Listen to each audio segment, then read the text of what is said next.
Ladies and gentlemen, this is Lions Den with an news and commentary. Elijah McClain, for those of you who don't know what happened to him, was killed in police custody in 2019. Now, for the first time, there's a special prosecutor who's going to get involved in apprehending the officer that was responsible of his death. So I'm going to go ahead and play this news clip here, and I'm going to continue the rest of my commentary. This is the death that we first covered in August of last year. But recently, there's been a lot of national scrutiny in this case. Using body camera footage from that night, 9 months to know investigator Chris Vanderveen walks us through the critical aspects of what happened. Elijah McClain was 23 years old, 5'7". He weighed 140 pounds. On the night of August 24th of last year, a man called 911. 911, what is the address of the emergency? A little after 10:30 p.m. He's walking south on Billing Street. He has a mask on. Okay.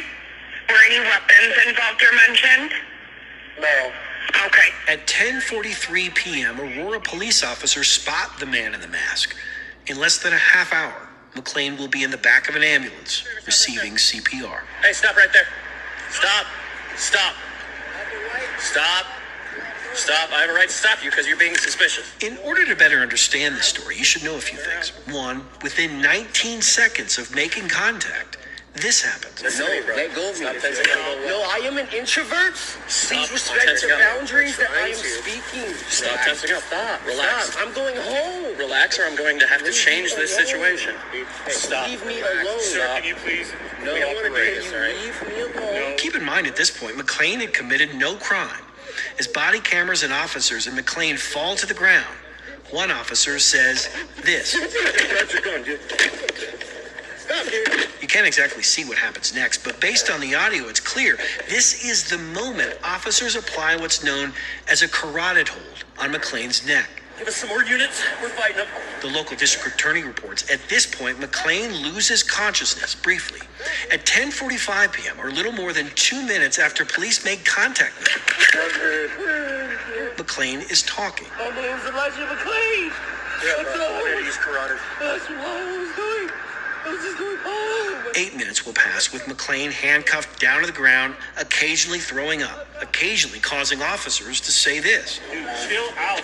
And then at 10:54 p.m., with McClain still on the ground, an officer says this. So when the ambulance gets here, we're going to go ahead and give him some ketamine. Yeah, sounds good. Let's give that a couple of minutes and then we'll put him on. Whatever he's on, he has incredible strength. Yeah, crazy strength. 1 minute before 11 p.m., McClain receives 500 milligrams of ketamine, an anesthetic.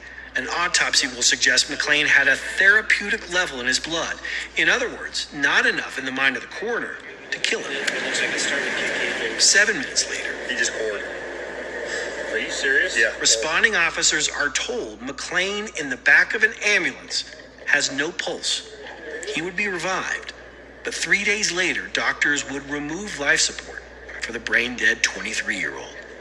Chris Vanderveen, 9 News. Okay. Yeah, for you guys. The overwhelming calls for justice for Elijah McClain led the district attorney's office for the 17th Judicial District to create a page specifically for his case on their website. On it is the DA's statement and decision letter. At the bottom of the page is a form so that people can submit their comments to the DA's office.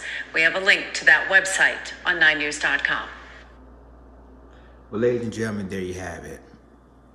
Elijah McClain was on his try to go home. And police officer at that time think he was suspicious because, he was wearing a mask, a black mask, and acting suspiciously. Let me tell you something.